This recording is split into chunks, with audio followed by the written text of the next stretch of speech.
Boa noite. 4 de novembro de 2021, a TV Unesp completa 10 anos no ar e com novidades.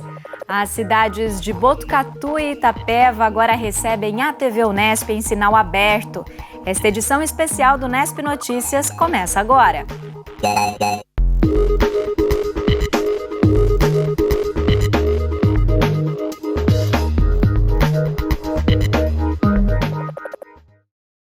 Ao longo da última década, a TV Unesp viveu uma série de desafios e conquistas. Ainda hoje vamos retomar parte dessa história. Mas, recentemente, a emissora universitária deu um passo muito importante ao conquistar 2 retransmissoras em sinal aberto. É a população mais perto do conhecimento gerado pela Unesp. É a ciência na casa dos moradores de Botucatu e Itapeva, por meio da programação da TV Unesp. Então, nada melhor do que conhecer um pouco mais dessas 2 cidades que agora passam a receber o nosso sinal. Começamos por Itapeva. O município de Itapeva está localizado na região sudoeste do estado de São Paulo. A Unesp chegou à cidade em 2003 com uma proposta diferente: montar uma estrutura acadêmica sem departamentos. Os professores da unidade estão ligados exclusivamente aos conselhos de curso e grupos de pesquisa.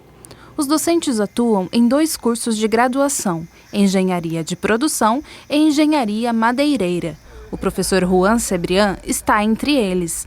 Natural de Lima, no Peru, ele vive em Itapeva há 4 anos e hoje é responsável por um projeto que quer consolidar o município como modelo de gerenciamento urbano na era das cidades inteligentes. O conceito de cidade inteligente não é mais que trazer tecnologias que beneficiem a comunidade como um todo.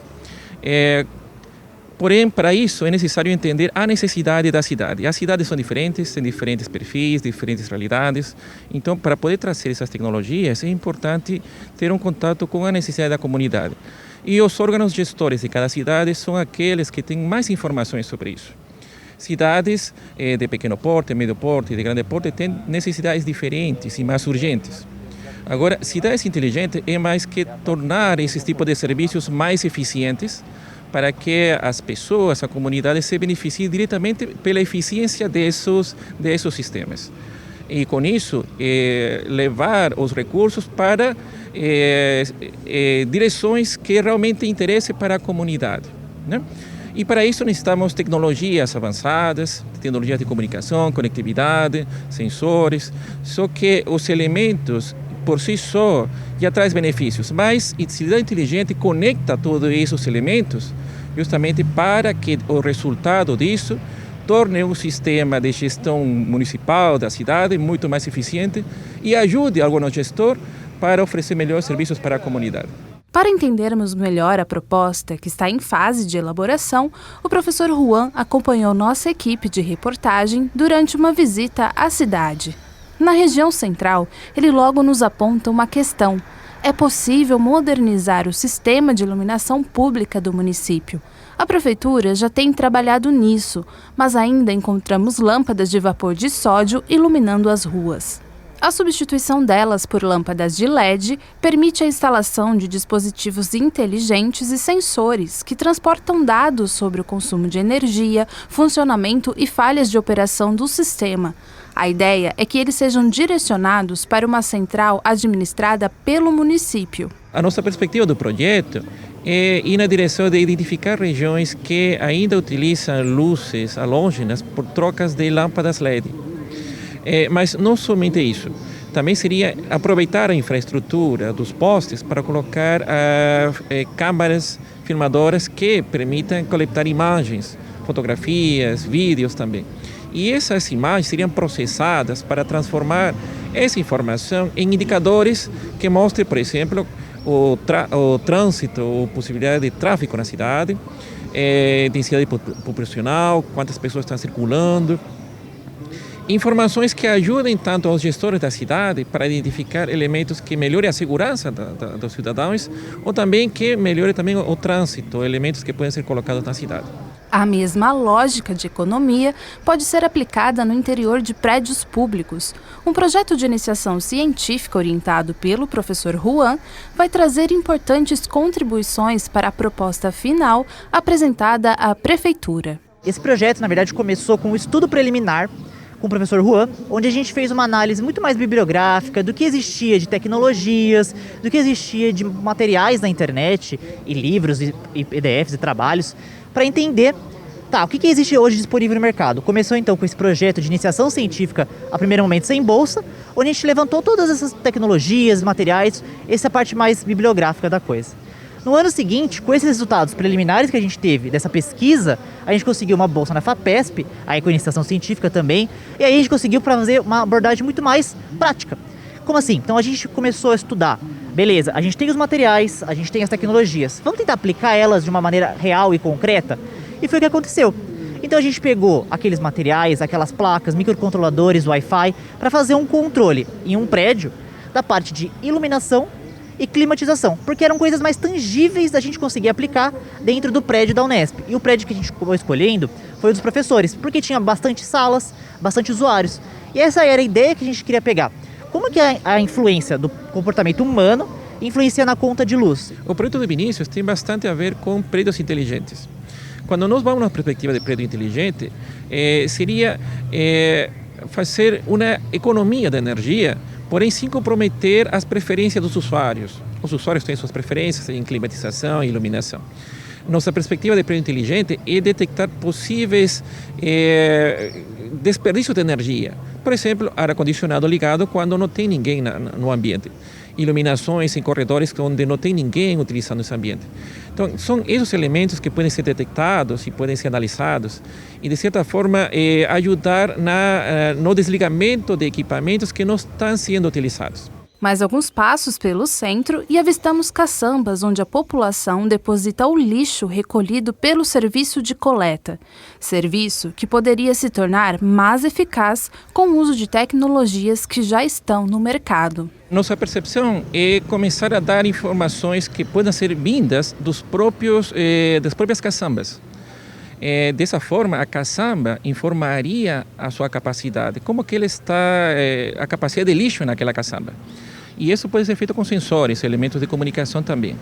E esses equipamentos informariam, de certa forma, um elemento de gestão para que ele possa traçar uma rota de coleta mais eficiente. Dessa forma, as caçambas que estão mais lotadas com 100% de capacidade ou além disso, elas podem ser priorizadas durante a rota de coleta. E, por outro lado, aquelas caçambas que não estão com sua capacidade máxima ou que estão abaixo da sua capacidade, elas teriam um tempo maior para a coleta. Dessa forma, aquelas caçambas que realmente precisam ser coletadas seriam priorizadas e, com isso, a prefeitura podia economizar em combustível, por exemplo, direcionando as suas unidades para caçambas que realmente devem ser coletadas. E, em algumas situações, aumentar talvez a frequência ou o número de caminhões de lixo que possam coletar aquelas necessidades, né? Dessa forma, a comunidade se beneficia também e a prefeitura economizaria em logística durante todo esse processo. Outra área de interesse dos pesquisadores é o sistema de transporte coletivo.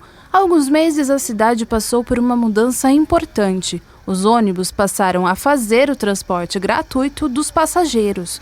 Novidade recebida com entusiasmo pela população. Tá bom agora. Agora ninguém paga, né? Tô falando aí que ninguém paga a passagem agora, né? Até igreja ninguém tem dinheiro para ir de ônibus. Ninguém tem dinheiro, né? Todo mundo tem dinheiro para pagar ônibus. Mas, segundo a análise dos pesquisadores da Unesp, novas melhorias podem ser alcançadas com a instalação de sensores nas paradas de ônibus. Na área de transporte público, as tecnologias podem ser diversas. Na literatura a gente vê que, em função da complexidade do transporte público, umas tecnologias se aplicam maior que outras. Trazendo a realidade de Itapeva, nós detectamos algumas necessidades da cidade. Por exemplo, os pontos de ônibus, que a gente está mais interessado. Começando pelo ponto de ônibus, nós detectamos que existe um tempo de espera do cidadão, um tempo de espera muito elevado. Justamente porque o cidadão ele não tem a informação de o tempo que o próximo ônibus vai chegar no ponto de ônibus. Esse é um problema principal. Aqui no centro, por exemplo, o usuário ele poderia utilizar esse tempo de espera para fazer outras atividades, ir no supermercado, ir no correio, ir no banco, por exemplo. Se ele tivesse essa informação, ele poderia otimizar melhor seu tempo e planejar suas atividades que ele vem desenvolvendo durante o dia. Saber se o ônibus está lotado é outro benefício atrelado à coleta de dados em tempo real. Essa informação é importante porque dá uma escolha para ele, se ele pode pegar o próximo ônibus ou esperar mais o próximo que está com menos lotação. Outra informação também é que o ônibus que está por vir não tem a informação se ele é adaptado para deficientes físicos, cadeirantes, por exemplo. E essa informação é importante porque o deficiente físico ele poderia planejar seu tempo sabendo que o próximo ônibus que é adaptado vai demorar 1 ou 2 horas. Ele pode fazer um planejamento melhor do seu tempo. Agora, isso do ponto de vista do usuário. Do ponto de vista da empresa de transportes, ele poderia ter essa informação também para poder inserir novas unidades em horários de pico. Os laços dos pesquisadores com a Prefeitura foram estreitados através da Secretaria Municipal de Desenvolvimento Econômico, que está atenta às contribuições que a Unesp pode trazer para o município em diferentes segmentos da gestão pública. O prefeito Dr. Mário Tassinari é entusiasta desse tipo de projeto, de modelo para desenvolvimento do município, né? Então a gente está trabalhando em parceria com a Unesp Campus de Itapeva e tentando fornecer todas as ferramentas e suporte institucional que seja proporcional e necessário para levar adiante o projeto, né? Eu diria que o que a gente busca, está tentando fazer atualmente é exatamente buscar quais são as demandas da prefeitura. Porque é importante a gente saber exatamente do que não somente a prefeitura, mas todos os entes locais, quais são as necessidades, né? Quais são as demandas. Em função dessas demandas, a gente desenvolver projetos que atendam essa demanda. Um exemplo disso, que eu acredito que depois a gente vai ter a oportunidade de mostrar até com um pouco mais de detalhe, é o projeto da cidade inteligente, que exatamente vem em encontro a esse princípio, ou seja, a gente tentar utilizar esse conhecimento, essa massa de conhecimento que existe na universidade, que está à disposição, e afinal de contas nós como funcionários, né, públicos também, como professor e funcionário público, tem essa obrigação de usar esse conhecimento, de usar essa massa crítica no sentido de melhoria das atividades. É para dar visibilidade a parcerias como essa que a TV Unesp chegou ao município no mês de outubro. A disponibilização do sinal aberto na cidade é parte do projeto de expansão da emissora e uma resposta ao desafio de mostrar que o conhecimento gerado na universidade está à disposição de inovações que podem mudar o dia a dia da população. A gente fala hoje muito da internet, que a internet ela está muito em alta, né? Então todas as pessoas têm acesso à internet, muito diferente de antigamente. Mas será que a gente chegou num 100%? Será que todas as pessoas têm acesso mesmo? Às vezes têm acesso, mas não têm o hábito. Então pessoas de idade ou que não têm realmente o hábito de ficar na internet, ela vai ter a televisão como um meio de comunicação mais fácil, ainda como um meio preferencial.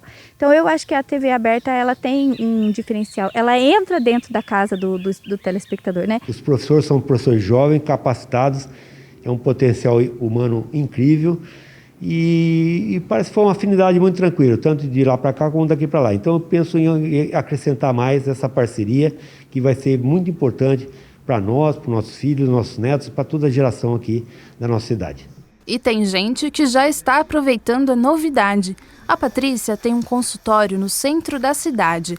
Lá, ela coloca à disposição dos pacientes, durante os procedimentos, uma televisão instalada num lugar nada convencional, o teto. O aparelho já está sintonizado na TV Unesp.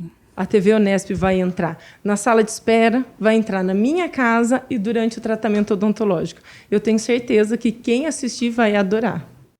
Isso mesmo, Patrícia, que você siga acompanhando a programação da TV Unesp no canal 29 e que os demais moradores de Itapeva também desfrutem do conteúdo que nós oferecemos. De Itapeva, nós vamos para Botucatu. Por lá, a população que tinha acesso à TV a cabo já estava acompanhando o nosso sinal na operadora NET Claro. Mas agora a TV Unesp chega a todos os moradores em sinal aberto no canal 43. A Unesp é reconhecida no município por seu importante papel na área da saúde. O Hospital das Clínicas da Faculdade de Medicina atende pacientes de toda a região e foi referência no enfrentamento à pandemia. Mas ele não é o único serviço de saúde oferecido. Vamos conhecer um pouco mais dessa inserção da Unesp na comunidade de Botucatu. O Hospital das Clínicas da Faculdade de Medicina da Unesp em Botucatu atende pacientes de 68 municípios da região. O complexo está instalado no distrito de Rubião Júnior e é um importante braço do Sistema Único de Saúde na cidade. Mas a contribuição da universidade com o município não está restrita aos serviços existentes no hospital. No próprio campus, é possível encontrarmos outros exemplos de estruturas que dão à população a chance de acessar serviços gratuitos e de qualidade. O Centro de Estudos e Práticas em Nutrição, coordenado pela professora Renata, é parte dessa rede assistencial da Unesp. Ele é vinculado ao Instituto de Biociências e conta com o trabalho de professores e estudantes para orientar e acompanhar pacientes como o Ricardo. Antes de eu conhecer aqui o projeto, eu já estava interessado em ir atrás de uma nutricionista e, intermédio da minha namorada, ela me apresentou aqui o projeto e eu vim conhecer melhor hoje, minha primeira consulta. O CEPRAM também recebe pacientes encaminhados por profissionais da Rede Pública de Saúde de Botucatu. As atividades que a gente faz são de atendimento nutricional, para orientação para melhora da qualidade de vida de pacientes na forma individual. Então nós fazemos atendimento ambulatorial e atendimentos também em grupo para pacientes que buscam essa melhora da qualidade de vida por meio de uma boa alimentação. Após a avaliação inicial, o paciente recebe um plano alimentar personalizado, que considera a realidade socioeconômica e os hábitos dele. A partir daí, é acompanhado continuamente pela equipe do CEPRAM. O método é utilizado no atendimento de crianças, adultos e idosos e replicado numa frente de trabalho específica, voltada para pessoas com transtornos alimentares. Os transtornos alimentares ele vem crescendo bastante, necessitando de uma atenção multiprofissional. A nutrição ela exerce o seu papel não único de jeito nenhum, mas um papel fundamental no tratamento de transtornos alimentares. Então, no CEPRAM há o atendimento, no entanto, está sendo elaborado, já está em planejamento, em atividades de organização, que é o Núcleo de Atendimento a Transtornos Alimentares, em especial para crianças e adolescentes. Então, o CEPRAM está expandindo as suas ações para atender esse transtorno que exige um maior treinamento, maior aprofundamento sobre o tema. No mesmo campus está instalada a Faculdade de Medicina Veterinária e Zootecnia, que ajuda o município a colocar em prática ações voltadas à saúde única. Nós trabalhamos com um conceito de saúde única, onde a saúde humana ela está interligada com a saúde animal e com a saúde ambiental. Então, existe uma relação entre essas saúdes para que nós tenhamos uma saúde plena. Nesse sentido, nós trabalhamos aqui principalmente com a saúde animal, em diversas modalidades. Em modalidades, por exemplo, de serviços de atendimento a problemas clínicos, de pequenos animais, de grandes animais. Por exemplo, em especialidades como nefrologia, cardiologia, dermatologia, neurologia, dentre outras especialidades. Também em serviços de atendimentos de problemas cirúrgicos, tanto de grandes como também pequenos animais. Também de problemas reprodutivos e outras áreas de atendimento ligadas, por exemplo, a enfermidades infecciosas, a animais selvagens. Então, são várias áreas que nós podemos atender a demanda da população em termos de melhorar, contribuir com a saúde animal para que tenhamos uma saúde única adequada. O serviço de diagnóstico de zoonoses liderado pelo professor Hélio desempenha um papel fundamental nessa estratégia, identificando casos de doenças infecciosas transmitidas entre animais e pessoas. A raiva está nessa lista. O laboratório se presta para o diagnóstico e eu diria hoje, muito importante, nas ações de vigilância. Por quê? Porque nós precisamos conhecer a circulação do vírus rábico, tá certo? Nessas regiões de onde nós recebemos o material. Inclusive, dentro do programa de controle, há a obrigatoriedade do encaminhamento de amostras durante o ano de animais que tiveram uma sintomatologia de um quadro neurológico que é compatível com a raiva canina e felina, tá certo? Isto para fazermos, então, o diagnóstico da raiva e retirar a possibilidade de ser raiva, porque se for positivo, mostra para nós a dispersão do vírus rábico nessa região. Então, como atividade de vigilância, ela é extremamente importante. Quando nós temos um animal positivo, tá? Então é de suma importância, porque imediatamente nós vamos acionar a vigilância e principalmente as pessoas que encaminharam esse material.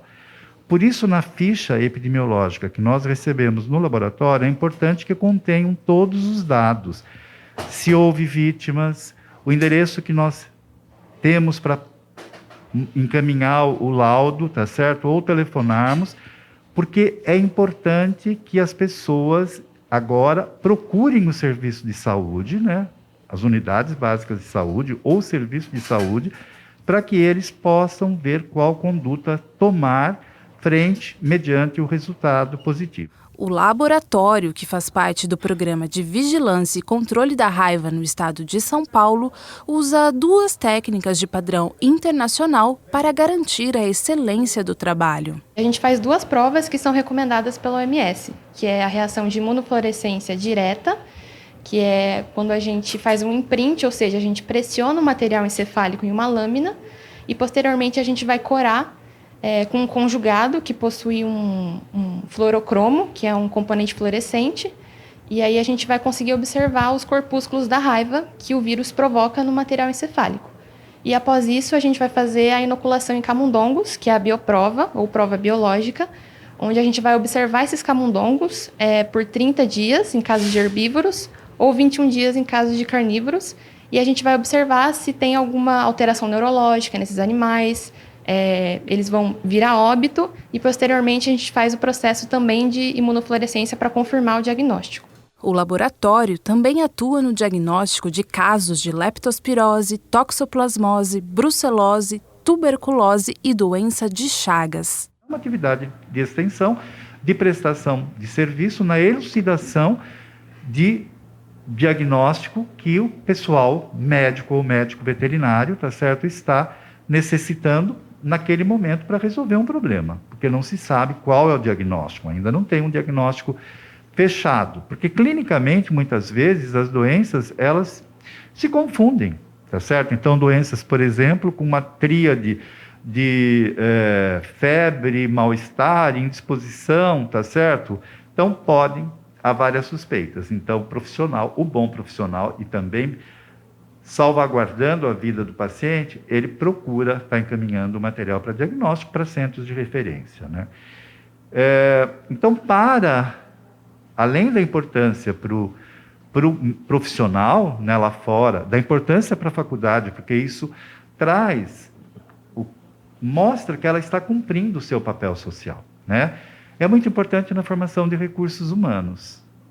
Isso nós também devemos nos preocupar. Por exemplo, o médico veterinário residente na área da saúde. Ele vai estar preparado frente a situações emergenciais no diagnóstico de zoonoses. Na Vila dos Lavradores e na Vila Ferroviária, encontramos outro serviço que funciona de modo integrado ao Sistema Único de Saúde em Botucatu.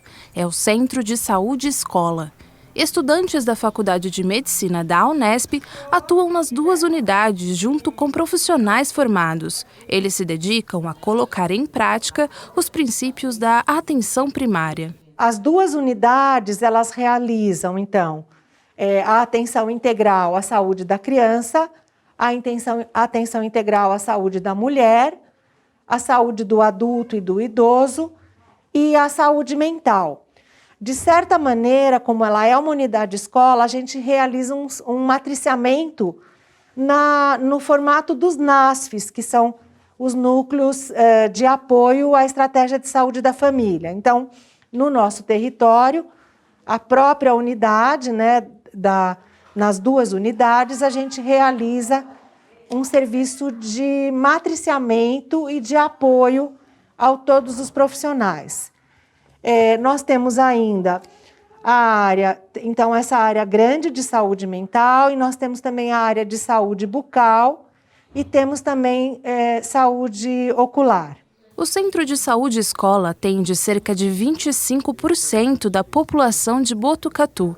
Somente em 2019, as duas unidades realizaram 102 mil consultas, às vezes contemplando famílias inteiras. O atendimento aqui é muito bom. Sempre que a gente precisa de qualquer serviço, tanto em consultas, medicação, a gente sempre vem até os serviços e é bem atendidos. Eu já passei com os meus filhos no pediatra, já passei pela saúde mental, já passei pela ginecologia, saúde da mulher, clínico geral, acho que dentista, oftalmo, acho que todos os serviços eu já utilizei aqui. A atenção primária no SUS é a principal porta de entrada dos pacientes e é onde a gente procura resolver cerca de 80% a 85% dos problemas da população.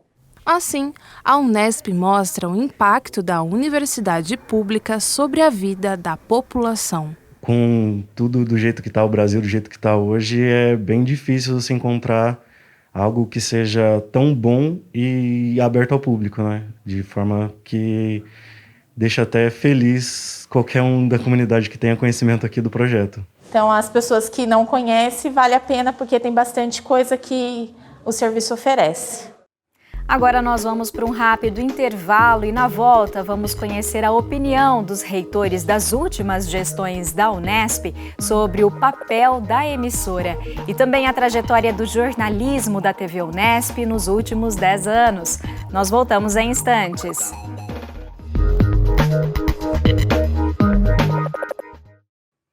Desde a concessão do canal aberto da TV Unesp, passando pela entrada do sinal no ar e, mais recentemente, a ampliação com as retransmissoras de Botucatu e Itapeva, a emissora sempre contou com o apoio da reitoria da universidade. Em uma live feita em comemoração aos 10 anos, com a presença dos reitores das últimas gestões, eles destacaram pontos importantes nessa trajetória e também falaram sobre as expectativas para o futuro da emissora.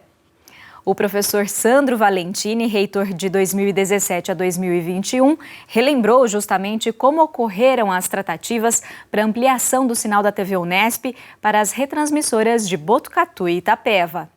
Estávamos ali durante o ano de 2017, como nós iniciamos, e colocamos, né, a equipe colocou, né, para o professor Francisco, né, os desafios, e ele ficou muito animado, né, com a necessidade de ter um salto, né, uma mudança de direcionamento da televisão, da TV Unesp, né. E nós, dentro desse pacote de mudanças, né, de ser muito mais estratégica, atuar mais, participar mais, ele colocou essa sugestão de solicitar, né, e termos aí nós estamos em 24, por que não ter retransmissoras nas 24?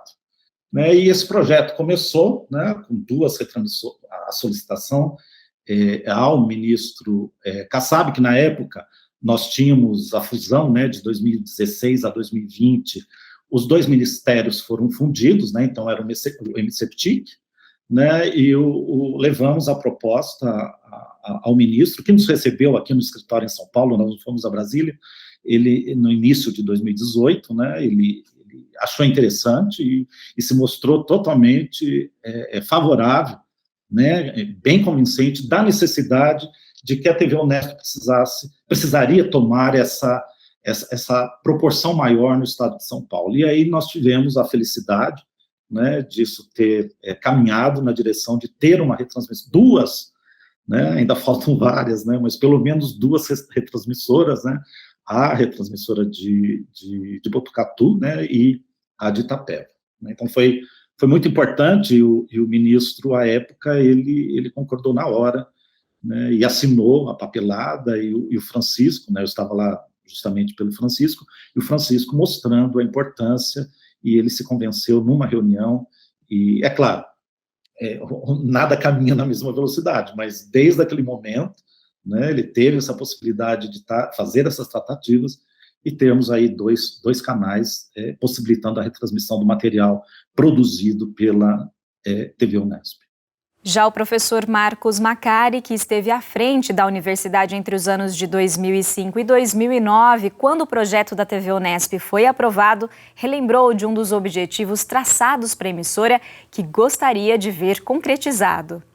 Eu gostaria muito de ver, e entendo que a gestão do professor Sandro, agora o professor Pascoal, né, já deram um encaminhamento para isso, que um dos itens do projeto inicial da aprovação da TV Unesp fosse alcançado. Né? Qual é? Quando se aprovou o projeto, nós tínhamos aprovação em TV digital com 4 canais, sendo que desses 4 canais, um canal ia ser dedicado ao ensino público.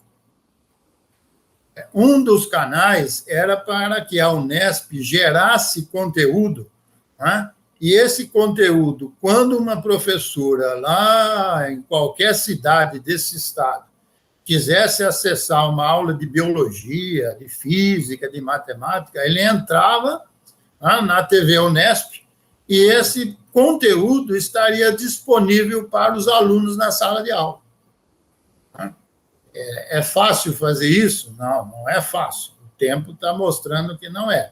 Mas eu entendo que esse é um caminho que a Unesp deveria perseguir, porque eu entendo que se nós tivermos a elaboração de um novo projeto de retransmissoras, né, e levar essa proposta ao governador do estado, eu acho que a gente podia até conseguir algum dinheiro para que isso fosse alcançado.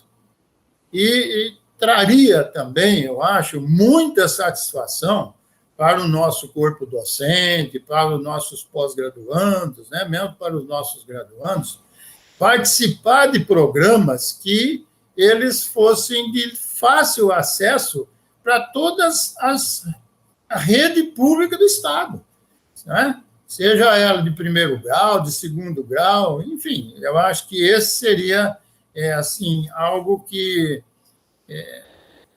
daria assim, um apelo forte, né, do ponto de vista acadêmico para a universidade, de prestação de serviço, da extensão da TV Unesp, e eu creio que politicamente seria assim, né, bem recebido.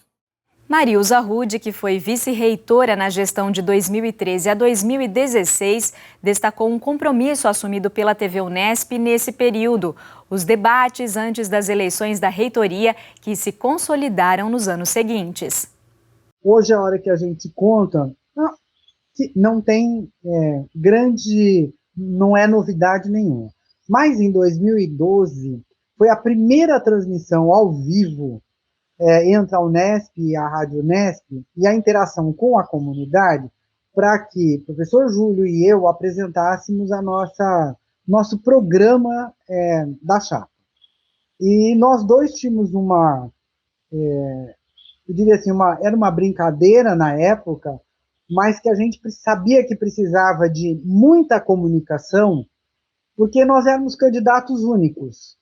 E a gente sempre brincava assim, a gente não pode perder para nós mesmos, né? Então era uma brincadeira, mas que tinha um fundo que a gente sabia da importância da comunicação. Então, tanto o Júlio como eu valorizamos muito quando se apresentou a possibilidade de fazer esse começo, né, esse primeiro diálogo entre a TV e a comunidade ao vivo. E acho que foi assim muito interessante, porque foi um debate ao vivo, né? Então nós, além de apresentarmos, era aquilo que nós vimos fazendo nas nossas unidades, mas nós tivemos também perguntas feitas ao vivo, né, das diferentes unidades, dos diferentes setores, quer dizer, tanto os alunos, quanto os técnicos administrativos, quanto os docentes, fizeram perguntas ao vivo para nós, né?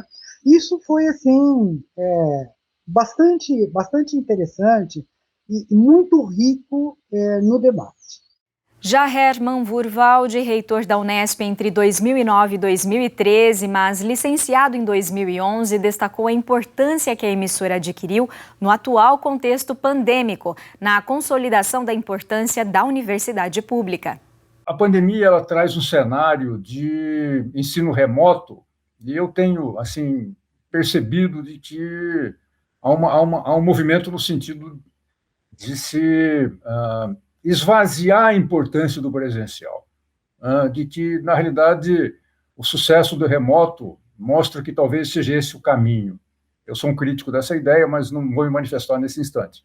Então, eu acho que o papel da área de comunicação da Unesp, ele é fundamental. Ele é fundamental no sentido da sociedade perceber de que a Unesp e as outras duas universidades públicas do Estado de São Paulo, que detêm um orçamento significativo do Estado, elas cumprem, sim, um papel acadêmico no que diz respeito ao ensino, um papel de ciência no que diz respeito à pesquisa, à inovação, mas um papel extensionista também, baseado no que ela faz em termos de pesquisa, mas um papel social também importantíssimo, que é o que a sociedade não percebe. Ou percebe e talvez não se manifeste, né? E aqueles que, a princípio, votam as leis, talvez também não percebam, que é a possibilidade da Unesp, nesse Estado, distribuído nas cidades do Estado, de colaborar fundamentalmente para o desenvolvimento regional, para a melhoria da qualidade de vida das pessoas, enfim. Então, é uma ação da universidade que, através da sua área de comunicação, ela pode chegar até as pessoas e encontrarmos uma defesa da universidade pública no papel que desempenha no Estado de São Paulo e do modelo que tem no Estado de São Paulo, que talvez venha a minimizar os ataques que as três universidades, via de regra, recebem. Então, eu considero que nessa área de comunicação, vocês da TV, a própria editora da Unesp, a rádio tem um papel fundamental na defesa do modelo, né? Porque a defesa do modelo é que garante que esse Estado tenha liderança nesse país já há muitos anos. As três universidades, todos nós sabemos, têm um papel fundamental nisso. O atual reitor da Unesp, o professor Pascoal Barretti, reforçou justamente essa importância da divulgação científica e o papel da TV Unesp de aproximar a universidade e a ciência à comunidade. Veja essa TV hoje, um papel muito grande, né, de difusão da ciência, não como veículo digital apenas. A comunicação científica, né, é fundamental, né, nos dias de hoje, né. Ele é o nosso braço, né, com a sociedade, com a extensão. Através da comunicação científica, nós vamos fazer uma extensão inovadora, através dos meios digitais que aprendemos na pandemia, para fazer chegar, né, à sociedade, né, que é a Unesp. Né. E olha que há muitos acessos à TV Unesp, muito isso. E com a inovação, já desde o tempo do Sandro, e agora também, né, no CAD, né, e no CEP, as transmissões ao vivo. Então, a gente tem solicitado muito trabalho, nunca ouvimos um não da TV Unesp. Então, como diria o professor Gésio, a Unesp tem construções espetaculares, né? Eu considero que a TV Unesp é uma delas. E ela entendeu, né, como poucos, a necessidade de buscar os próprios caminhos. Em canal aberto, terá condições maiores de buscar patrocínio cultural e todas as bandeiras que vêm sido conduzidas nos últimos anos após a troca de gestão. Deixou a TV Unesp aquela que demandava apenas a universidade, mas que trazia soluções, né, e geralmente com a ousadia que cabe à universidade. Então, todos vocês participaram a seu tempo, né, e eu considero a TV Unesp hoje o nosso grande veículo de divulgação científica, do jornalismo de verdade, né, aquele que tem que ser levado. Hoje é um dos nossos compromissos, né, inclusive perante aí os nossos órgãos de fomento, a necessidade da gente contribuir com a extensão, não aquela extensão voluntária, episódica de um professor, né, mas que a gente consiga mostrar o impacto e a importância da ciência por vários meios, né? O professor Marcelo Nobel foi brilhante, editou um livro, Ilusão da Ciência. Eu acho que nós temos que fazer chegar mais do que os nossos papers, né?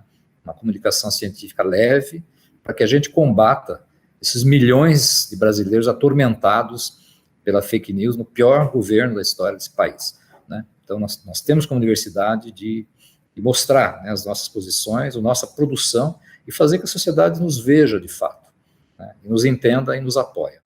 E agora é hora de relembrar a trajetória do Unesp Notícias nesses 10 anos de TV Unesp no ar. Ele está na grade da emissora de forma permanente desde 2012 e de lá para cá passou por diversas mudanças, mas sempre com o mesmo objetivo: trazer para você informação de qualidade. O Unesp Notícias fez sua estreia no dia 1º de agosto de 2012, data do aniversário de Bauru. A relação do telejornal com a cidade manteve-se nos anos seguintes. A equipe de jornalismo esteve presente nos desfiles de carnaval do Sambódromo, na primeira parada da diversidade de Bauru, na cobertura das eleições e em dezenas de sessões da Câmara Municipal. O programa também colocou no ar reportagens que apresentaram ao público problemas da cidade, diferentes dimensões da vida cultural e o cotidiano de estudantes e professores das instituições de ensino do município. Em 2018, veio uma mudança editorial que trouxe para a tela da TV Unesp mais docentes, alunos e pesquisadores da universidade. O objetivo era estreitar os laços dos nossos telespectadores com a ciência e a educação, patrimônios de todos nós. Nessa fase, intensificamos nossa presença nas 24 cidades do estado de São Paulo, onde a Unesp está presente. Foram meses de intenso trabalho que resultaram em registros únicos sobre estudos que tratam de avanços na agricultura, luta pelo meio ambiente e pesquisas de ponta na área da saúde. Também mostramos como a Unesp mudou nesse período, com programas institucionais que ampliaram o acesso de estudantes da rede pública ao ensino superior, assim como a garantia de direitos de minorias. No início de 2020, a pandemia de Covid-19 exigiu um novo recomeço. Passando a trabalhar em regime híbrido, os jornalistas da emissora revezaram-se entre produções online e presenciais para trazer a todos informação de qualidade. Além de acompanhar momentos históricos como a vacinação em massa da população de Botucatu, parte de um estudo sobre a eficácia da vacina Oxford-AstraZeneca. Agora o trabalho é para garantir que a expansão do sinal aberto da TV Unesp para os municípios de Botucatu e Itapeva seja acompanhada pela veiculação de conteúdos e produções sobre as duas localidades. E para o próximo bloco, nós já estamos aqui com a professora Ana Silvia Médula, ex-diretora da TV Unesp, e também o professor Francisco Machado Filho, o atual diretor da emissora, que vão relembrar pontos marcantes dessa trajetória de 10 anos no ar. Fique ligado, nós voltamos em instantes.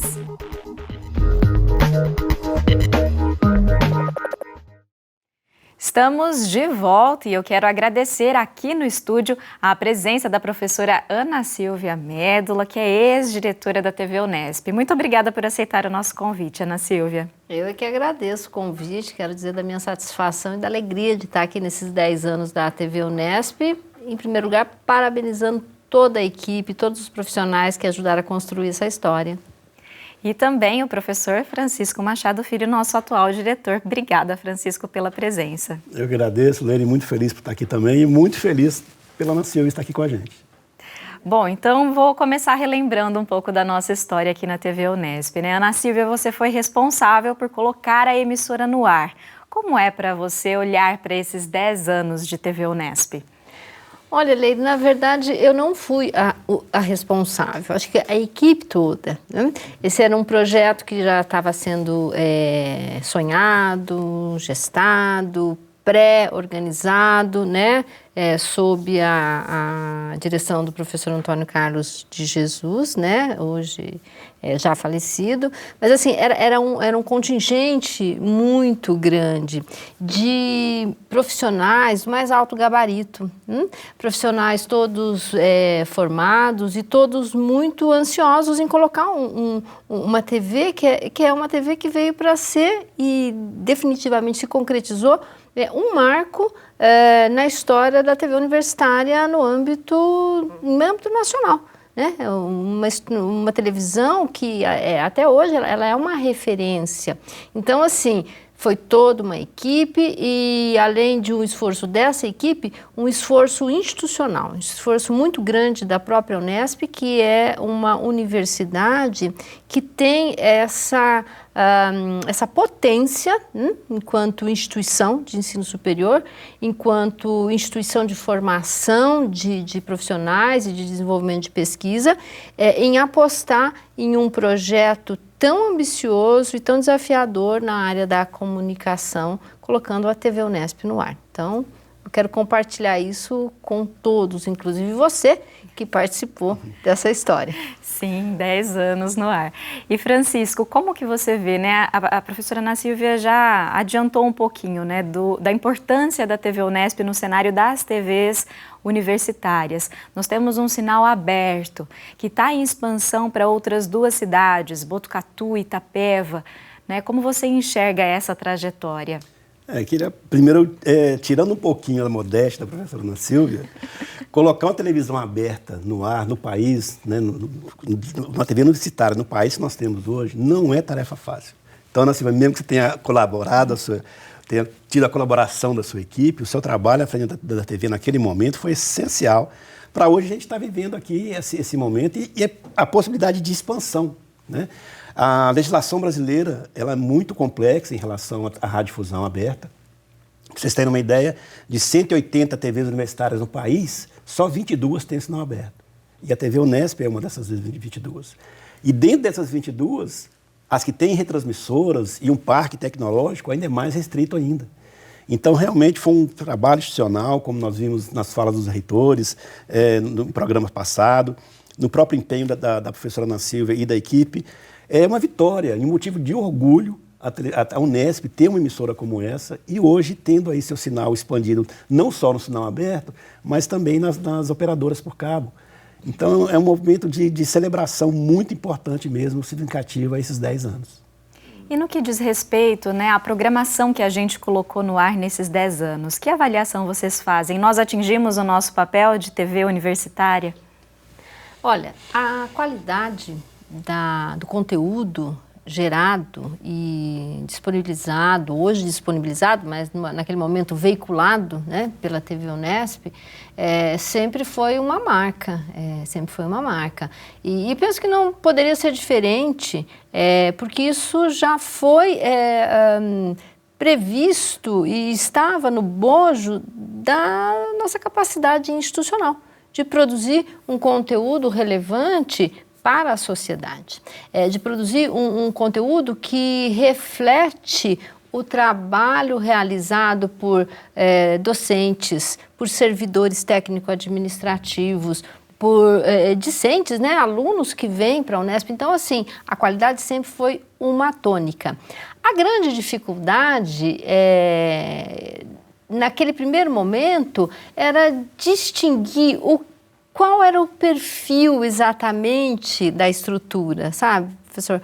Porque você tinha uma TV aberta numa cidade, ao mesmo tempo que já estávamos presentes também na internet, né? Porque a TV Unesp, ela nasce muito contemporânea e no âmbito de um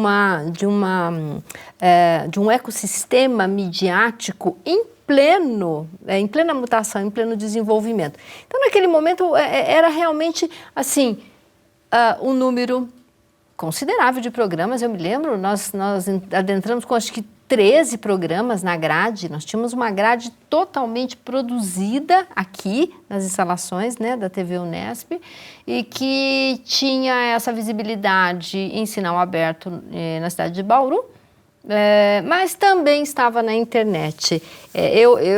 A minha opinião é que ao longo dessa década, em nenhum momento esse critério basilar, ou que basilou toda a história da TV, a questão da qualidade da produção de conteúdo sempre foi muito relevante. Foram muitas emoções, né, Ana? A TV ela passou altos e baixos mesmo por conta de várias questões externas. Ela nasce dentro de um contexto político, né, em 2006, 2007, onde a política do governo era outra, que foi a primeira TV universitária já concedida a liberação do sinal já no sistema digital, né? Então ela tinha uma proposta voltada para a cidade, para ser uma radiodifusão realmente educativa e comunitária, mas o Brasil mudou depois, a universidade teve que se adequar também, então ela passou a olhar para si mesma, uma programação que busca ser uma janela para a sociedade da instituição, através dos seus projetos de pesquisa, de extensão, projetos pedagógicos. Ela foi se adaptando à realidade externa e que afeta qualquer emissora, principalmente uma universitária, que depende exclusivamente dos recursos da universidade. Então, é mais um adendo aí da satisfação de estar completando esses 10 anos, porque realmente a gente foi tendo que se moldar de acordo com a situação política e econômica do país. Ou seja, um cenário de bastante experimentação, né? E da presença também de alunos, de pesquisadores aqui nesse espaço, né? Sabe, Leire, eu acho que você tocou num ponto fundamental. Porque a universidade, a televisão, ela faz parte de uma dinâmica, ela tem uma organicidade com a universidade. E a TV Unesp foi um locus, um laboratório importantíssimo para desenvolvimento, por exemplo, de projetos interativos. No momento em que, como bem lembrou o professor Francisco, a digitalização dos processos de produção e de distribuição de sinal de televisão no Brasil estava ganhando terreno, ganhando corpo. E a questão da interatividade, ou de todas essas tecnologias apropriadas, é muito importante. A TV Unesp ela foi ator relevante em muitos projetos institucionais dentro e fora do país. Então, a gente tem que destacar também esse aspecto da produção de conhecimento em função de todo esse engajamento da comunidade unespiana, que contempla dos alunos de graduação até os nossos pós-doutores, né? Então, isso eu acho que é muito, muito, muito importante ter sido lembrado. E essa experimentação não ficou tão evidente nesse momento atual que nós estamos vivendo. 2 anos de trabalho remoto, de uma pandemia, em que tivemos que reaprender ou criar mesmo uma linguagem mais próxima da internet, das lives, né? Se não fosse numa TV universitária, teríamos muito mais dificuldades em passar por esse período tão tenebroso que nós passamos. E tão significativa quanto essa experimentação é o papel da divulgação científica, que também a gente viu reforçado durante, né, esse período pandêmico, com a divulgação de informação científica, a aproximação da ciência à comunidade.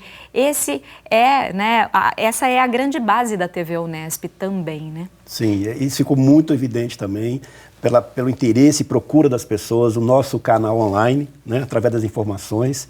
E o privilégio, nesse caso, que a televisão teve, de poder contar com uma estrutura como do Hospital das Clínicas em Botucatu, da Faculdade de Medicina, cedendo seus profissionais, sempre dispostos a contribuir e a opinar e orientar a população. Então, além só da informação, esse papel educativo, né, de orientação, de como proceder, de como agir e esclarecer, né, principalmente contra as fake news, né? Então, esse foi um papel marcante mesmo, que a televisão vai ficar marcada na história da televisão.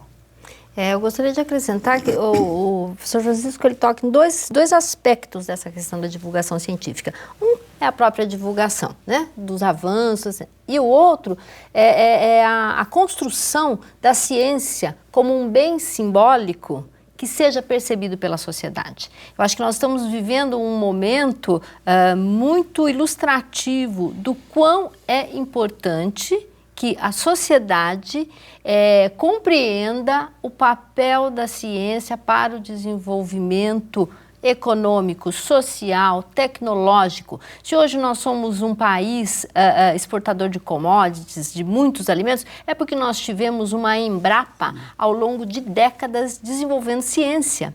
Então, uma TV universitária, ela tem esse papel, essa missão de sensibilizar.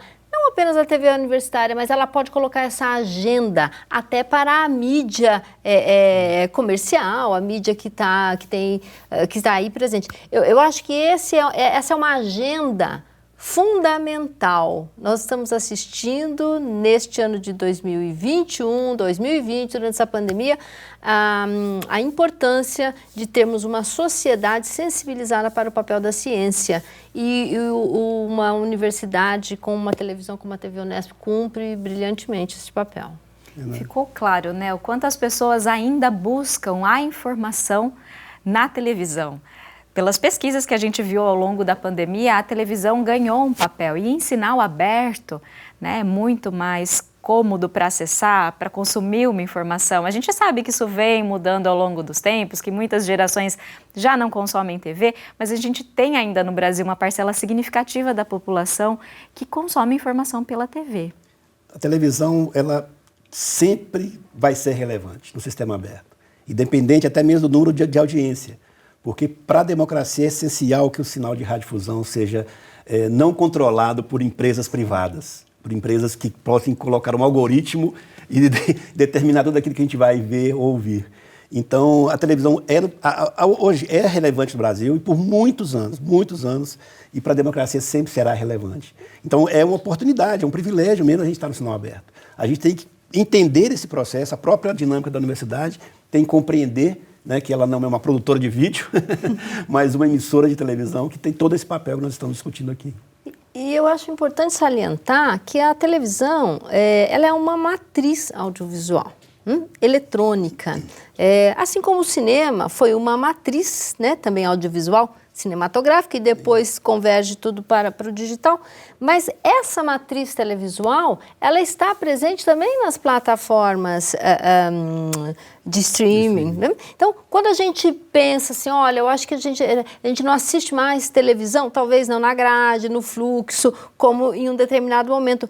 Mas se nós tivéssemos a oportunidade de aferir os dados a partir desses algoritmos, quanto conteúdo televisivo é consumido nessas plataformas? Ou quanto dessas mídias hoje estão remediando seus processos produtivos, adotando a linguagem de televisão? O rádio é um exemplo notório, né? Hoje os programas de rádio são veiculados como se fosse também televisão por essas plataformas. Então, eu penso que a televisão, ela tem, assim, ela é uma estrela ainda. Ela é uma estrela que tem a capacidade de brilhar ainda por muito tempo. Então, TV Unesp é a nossa estrela com 10 anos de existência e um trabalho maravilhoso realizado. Que venham mais 10 anos. Né? Mais 10.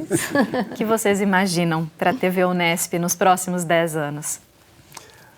Eu acho que o sonho da universidade é a gente poder ser recebido, o nosso sinal pelo ar ou pelo sistema a cabo, porque o ar tem uma limitação física, né? Então tem lugar que realmente não tem condições. Mas pelo cabo ou pela internet, ela ser recebida de uma forma tão presente como é aqui na nossa cidade de Bauru, nas 32 unidades, nas 24 cidades que a Unesp está presente no estado de São Paulo. É um sonho difícil, mas não é impossível. Então, eu acho que, para o futuro, a gente só tem... Este é um caminho. O resto é consequência do que vem da programação, do que vem da participação dessas cidades. Eu acho que isso aí abre uma possibilidade para inúmeras outras ocorrências, a partir desse caminho. Nesse sentido, né, Francisco, a TV Unesp ela pode ser um vetor desta heterogeneidade de todos esses campos, aglutinados por uma homogeneidade que é a Unesp, enquanto uma universidade das mais respeitadas, não só no país, mas também em âmbito internacional, na América Latina, né, nos grandes rankings aí de universidades pelo mundo. Bom, eu quero agradecer mais uma vez a presença de vocês hoje aqui, agradecer esse período, né, de condução da TV Unesp, em nome aqui da nossa equipe que está presente, parabenizá-los também por estarem à frente aqui da emissora nesses 10 anos. Muito obrigada mais uma vez. Obrigada. Prazer é nosso. E esta edição especial do Unesp Notícias fica por aqui, mas na sequência a gente continua as comemorações com mais um programa produzido para essa data. É o especial 10 anos da TV Unesp. Relembre conosco essa trajetória. Você é parte importante dela. Em nome de toda a equipe, agradecemos a sua audiência ao longo desses anos e esperamos por você aqui na nossa programação. Uma boa noite.